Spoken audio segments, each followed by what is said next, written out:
Hello guys, good evening to all of you. Once again, welcome back on my YouTube channel Learn with Concept by Archana Sharma. Now signing in, it's me. आपको पता है कि हम pedagogy की series पढ़ रहे थे, pedagogy of physical science, तो उसमें हमने बहुत सारे टॉपिक्स को कंप्लीट किया हुआ है। आपने अगर प्रीवियस वीडियो नहीं देखे हैं तो प्लीज़ आप उन वीडियोस को देख लीजिए, उससे ज़्यादा अच्छे से क्लियर हो जाएगा आपको। और हमारा करिकुलम का भी टॉपिक स्टार्ट हो गया था पैडागोजी में ही। हमने एम्स पढ़ लिए थे, ऑब्जेक्टिव पढ़ लिए थे, दोनों में डिफरेंस पढ़ लिए थे। फिर फिजिकल साइंस के लिए साइंस का करिकुलम क्या है स्कूल लेवल पे, है ना, इसके बारे में हमने थोड़ी सी बात की थी। चलिए, हमारा जो आज का टॉपिक है वो साइंस करिकुलम है, यानी कि साइंस करिकुलम में ही आपको बताना है कि साइंस का करिकुलम क्या है, पाठ्यक्रम क्या है। लेकिन साइंस करिकुलम को डिटेल में पढ़ने से पहले हम करिकुलम की डेफिनेशन जानने की कोशिश करते हैं। ठीक है, तो आपको करिकुलम के बारे में मैंने आपको बताया था कि करिकुलम लैटिन वर्ड है courier, it means to run और रन ऑफ फील्ड। ठीक है, तो जो दौड़ का मैदान है उसको हम करिकुलम बोलते हैं। और आपको पता है कि बिना करिकुलम को पढ़ने का क्लास में कोई मोटिव नहीं होता है। आपको पता है करिकुलम से ही आपको आइडिया लगता है कि हम किसी चीज़ को कितना पढ़ेंगे, किस टाइम पे पढ़ेंगे और कैसे पढ़ेंगे, है ना। अगर सोचो आप टीचर के पास भी करिकुलम नहीं होगा या सिलेबस नहीं होगा कोर्स वाइज, तो वो बच्चों को कैसे टीच करेगी और कैसे पढ़ाएगी और कैसे जानेगी कि हाँ हमें इन लर्निंग ऑब्जेक्टिव को अचीव करना है और अचीव करके अपने क्लास को कंप्लीट करना है। तो करिकुलम की उतनी ही इंपॉर्टेंस है हमारी लाइफ में जितना हम खाना खाते हैं। अगर हम एक टाइम खाना खा रहे हैं, दूसरे टाइम खाना नहीं खा रहे हैं, तो हमें तीसरे टाइम खाने की हंगर पेन्स होने लगेंगे। तो ठीक उसी तरीके से है कि अगर आपके पास करिकुलम नहीं है किसी भी टॉपिक का या किसी भी पेपर का, जैसे आप जो भी कोर्स 1 कोर्स 2, अब बीएड में बहुत सारे कोर्स हैं। ठीक है, फर्स्ट ईयर में ही कोर्स 6 है, इसके बाद कोर्स 8, 9, 10 सेकेंड ईयर में मिलेगा आपको। तो ये आप ये सोचिए कि कोर्स वाइज जो ये करिकुलम का डिवीजन है या सिलेबस का जो डिवीजन है वो सिर्फ इसीलिए है कि हमें एक सर्टेन टाइम में कितना कंटेंट पढ़ना है किसी भी क्लास के लिए या किसी भी कोर्स के लिए। That is the more about the curriculum. मैंने आपको ये वर्बल नॉलेज देने की कोशिश की, आप सभी फेमिलियर होंगे इस चीज़ से। ठीक है, कि करिकुलम के बिना बुक का भी कोई अस्तित्व नहीं है, टीचर का भी कोई अस्तित्व नहीं है और स्कूल बिल्डिंग का भी कोई अस्तित्व नहीं है ना। मान लीजिए आपके पास एक अच्छी स्कूल बिल्डिंग है, लेकिन वहाँ पे आपके पास पढ़ाने के लिए स्कूल में अच्छे टीचर्स नहीं है, तो उस स्कूल बिल्डिंग का कोई मोटिव नहीं है। यानी कि आपका जो स्कूल है वो आपके टीचर से ही बिल्डअप होता है, अदरवाइज तो स्कूल की कोई वैल्यू नहीं है कितनी भी अच्छी बिल्डिंग हो। तो that is a more content regarding the curriculum. चलिए, हमने डेफिनेशन की बात की तो थोड़ा हम डेफिनेशन देखते हैं। और कनिंघम की डेफिनेशन आपको पता है कि बहुत इंपॉर्टेंट डेफिनेशन है कनिंघम की, हम इनको करिकुलम में नहीं भूल सकते हैं। और ये डेफिनेशन आपको लर्न होनी चाहिए, रटी भी होनी चाहिए। आप जैसे भी पढ़ते हैं डेफिनेशन आप उस वे में लर्न कर लीजिएगा, मैं आपको समझा दे रही। According to Cunningham, curriculum is a tool in the hands of the artist to mold his material according to his ideal in his study। यानी कि करिकुलम क्या है, टीचर के हाथों में। आर्टिस्ट यहाँ पे देखिए, हमने बहुत सारी चीज़ें डिस्कस की थी, तो मैंने बताया था आपको कि करिकुलम जो है इसको आप पाठ्यक्रम हिंदी में बोल सकते हैं। और करिकुलम लैटिन वर्ड क्यूरियर से ड्राइव हुआ था, और क्यूरियर का मतलब भी क्या था, टू रन, है ना, टू रन, दौड़ या फील्ड ऑफ रन भी कह सकते हैं। तो ये चीज़ें आपकी क्लियर हो गई थी, इसके बारे में हम ज़्यादा बात नहीं करेंगे। फील्ड ऑफ रन, ठीक। हम अभी बात कर रहे हैं कनिंघम की। तो कनिंघम ने देखिए सीधे सीधे यही बोला है, आर्टिस्ट यहाँ पे किससे कंसीडर किया गया है, यहाँ पे टीचर से। ठीक है, कनिंघम के अकॉर्डिंग आर्टिस्ट कौन है, यहाँ पे टीचर, है ना, कि टीचर ही बच्चों को जो चाहेगा, वो दिख रहा है आपको, टीचर ही जो चाहेगा बच्चों को वो बनाएगा। तो यहाँ पे आर्टिस्ट को किससे कंपेयर किया गया है, टीचर से कंपेयर किया गया है। ठीक है, तो इनका करिकुलम का देखिए यही लिखा हुआ है, करिकुलम इज ए टूल। और करिकुलम आपको पता है कि बड़ा क्या है, ये टूल है, ठीक है, या एक तरीके की एजेंसी है जिसके थ्रू, या आप ये भी बोल सकते हैं कि मॉनिटरिंग मीटर भी है, कि करिकुलम आपको ये बताता है कि आपने किस लेवल तक कितने ऑब्जेक्टिव को अचीव कर लिया है और आपका कितना इवैल्यूएशन हुआ है ना। तो यहाँ पे इस डेफिनेशन में आर्टिस्ट की जगह टीचर यूज कर सकते हैं आप इसके एवज में। ठीक है, और मटेरियल की जगह आप पीपल इन द सेंस की स्टूडेंट या टीचर। मटेरियल का मतलब यहाँ पे जो भी स्टडी मटेरियल टीचर पढ़ा रहा है आपको, ठीक। मटेरियल वर्ड जो है वो किसके लिए यूज हो रहा है, वो पीपल या स्टूडेंट के लिए यूज हो रहा है। इस चीज़ को आप ध्यान रखिएगा। तो ये चीज़ समझ लेंगे तो आपको डेफिनेशन करिकुलम की बहुत इजी वे में याद हो जाएगी।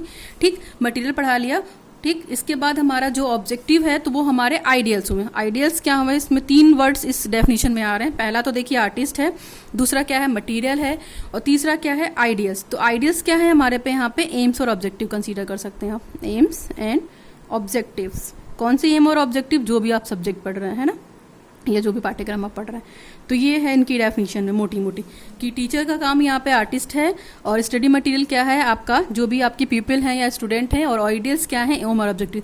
तो एक टीचर का काम क्या है, अपने स्टूडेंट को मटेरियल प्रोवाइड करना, मटेरियल प्रोवाइड कराने के साथ साथ उसके एम्स और ऑब्जेक्टिव को कंप्लीट करना। तो आप इन 3 चीज़ों को समझ लेंगे तो आपको ऑटोमेटिक ये चीज़ें क्लियर हो जाएंगी। ठीक है, तो मैंने यहाँ पे क्लियर की। चलिए डेफिनेशन एक बार फिर से रीड कर लेते हैं। हिंदी में मैंने लिख रखा है, पाठ्यक्रम कलाकार यानी कि शिक्षक के हाथ में वह साधन है, यानी कि एजेंसी या टूल है, जिससे वह अपनी चित्रशाला यानी कि स्कूल में, चित्रशाला यहाँ पे मतलब स्कूल से कंसिडर किया गया है, में अपनी सामग्री यानी कि जो आपका मटेरियल यानी कि स्टूडेंट है को अपने आदर्शों के अनुसार ढालता है। ठीक है, तो टीचर का काम है यहाँ पे कि कोरिकुलम को कैसे पढ़ाता है अपनी स्टडी मटेरियल के साथ, अपने कंटेंट के साथ।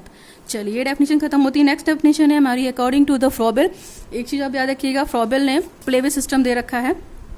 फ्रॉबेल इनका पूरा नाम है फेडरिक फ्रॉबेल, फेडरिक फ्रॉबेल, और इन्होंने एक मेथड दिया है जिस मेथड का नाम है प्लेवे मेथड, यानी कि खेल के माध्यम से शिक्षा।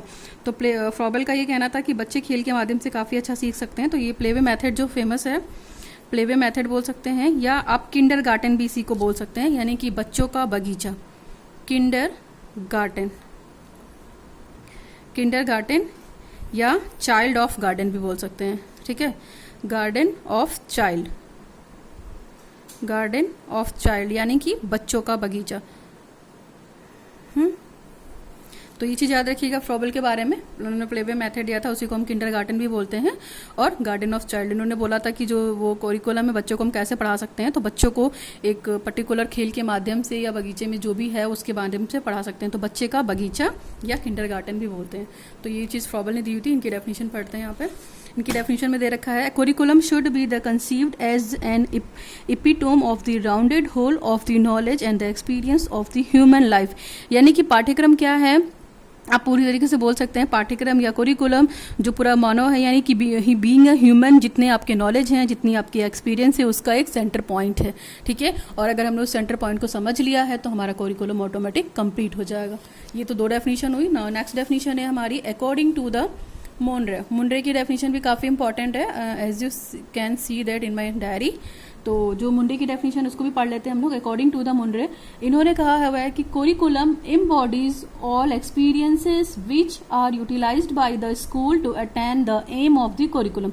यानी कि पाठ्यक्रम में वे सभी अनुभव सम्मिलित हैं, यानी कि जो भी आपके लाइफ के एक्सपीरियंसेस हैं या आपके एजुकेशन के एक्सपीरियंस है, वो सारी चीज़ें क्या हैं यहाँ पे यूटिलाइज हैं, जिन्हें शिक्षा के उद्देश्यों की पूर्ति के लिए हम लोग कहाँ यूज़ करते हैं, स्कूल में यूज़ करते हैं। ठीक है, तो पाठ्यक्रम एक तरह का वो अनुभव है, वो सारा अनुभव है जिन्हें हम शिक्षा के उद्देश्यों की पूर्ति के लिए विद्यालय में प्रयोग करते हैं। ये इनकी डेफिनेशन है, बहुत सिंपल डेफिनेशन है, आप याद कर सकते हैं, ईजी भी है। नेक्स्ट डेफिनेशन है हमारा, according to the Saylor and Alexander. ठीक है, सेलर एंड एलेक्जेंडर की डेफिनेशन भी काफ़ी इंपॉर्टेंट है। आप देखिए इस डेफिनेशन में क्या है, the total efforts of the school to bring about the desired at the outcomes in the school and the out of the school situation। यानी कि वांछित परिणामों को लाने के लिए विद्यालय में और विद्यालय के बाहर किए जाने वाले सभी प्रयासों का योग ही क्या है, पाठ्यक्रम है। यानी कि इस डेफिनेशन में हम ये जो भी हम रिजल्ट लाना चाह रहे हैं, जैसे कुछ भी टॉपिक, एक टीचर टॉपिक पढ़ाता है, क्लास में जाता है, तो आपको पता है वो कि पूरी तरीके से वो प्रिपरेशन करके आता है, वो अपने ऑब्जेक्टिव क्लियर करके आता है, वो अपने एम क्लियर करके आता है कि हाँ बच्चों को हमें इस डे में हमें इतना टॉपिक कंटेंट कंप्लीट कराना है। इसके बाद हमें उसकी जो भी ऑब्जेक्टिव है, जैसे साइंस पढ़ाने जाते हैं क्लास में, तो हमको पता है कि बच्चों के अंदर साइंटिफिक एप्टीट्यूड डेवलप करना है, बच्चों के अंदर इंटरेस्ट डेवलप करना है, बच्चों के अंदर ये हैबिट लानी है कि वो चीज़ों को और साइंस को अपनी लाइफ में इन्वॉल्व कर सके। तो जो भी उसके ऑब्जेक्टिव होते हैं वो अपने रिजल्ट में कन्वर्ट करता है, जाहिर सी बात है, इवैल्यूएशन करता है, असेसमेंट करता है, तो उसको इवैल्यूएशन मिलता है। तो वो सारी चीज़ों को अचीव करने के लिए हम स्कूल के बाहर जो एफर्ट करते हैं या स्कूल में जो भी एफर्ट करते हैं, उन सब का यूटिलाइजेशन या सबका एडिशन या कॉम्बिनेशन आप पाठ्यक्रम में इंक्लूड करेंगे। तो ये सेलर और अलेक्जेंडर की डेफिनेशन थी। नाउ नेक्स्ट डेफिनेशन है हमारी, अकॉर्डिंग टू द किलपैट्रिक। ठीक है, किलपैट्रिक ने एक मेथड दिया हुआ है, आपको पता होगा किलपैट्रिक ने कौन सा मेथड दिया हुआ है, जिसको हम बोलते हैं प्रोजेक्ट मेथड। प्रोजेक्ट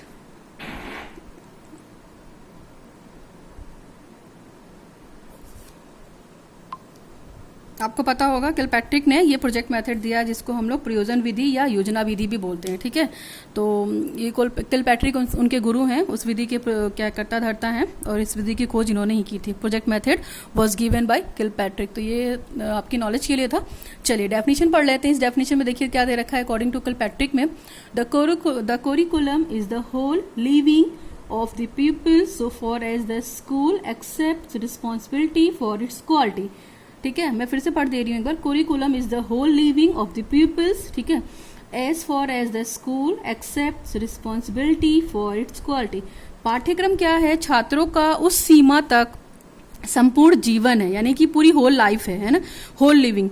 पाठ्यक्रम छात्रों का उस सीमा तक संपूर्ण जीवन है जिस सीमा तक विद्यालय उसे अच्छा या बुरा मानने का उत्तरदायित्व स्वीकार करता है। यानी कि पाठ्यक्रम एक लिमिट है, एक पूरी होल लिविंग है। किसके लिए? छात्रों के लिए, जो क्या विद्यालय उसे डिपेंड करता है कि विद्यालय उसे उस कोरिकुलम को बच्चों के लिए कैसे ट्रीट करता है, अच्छा या बुरा, या उसकी रिस्पॉन्सिबिलिटी को वो कैसे एक्सेप्ट करता है। तो that is more all about the कोरिकुलम।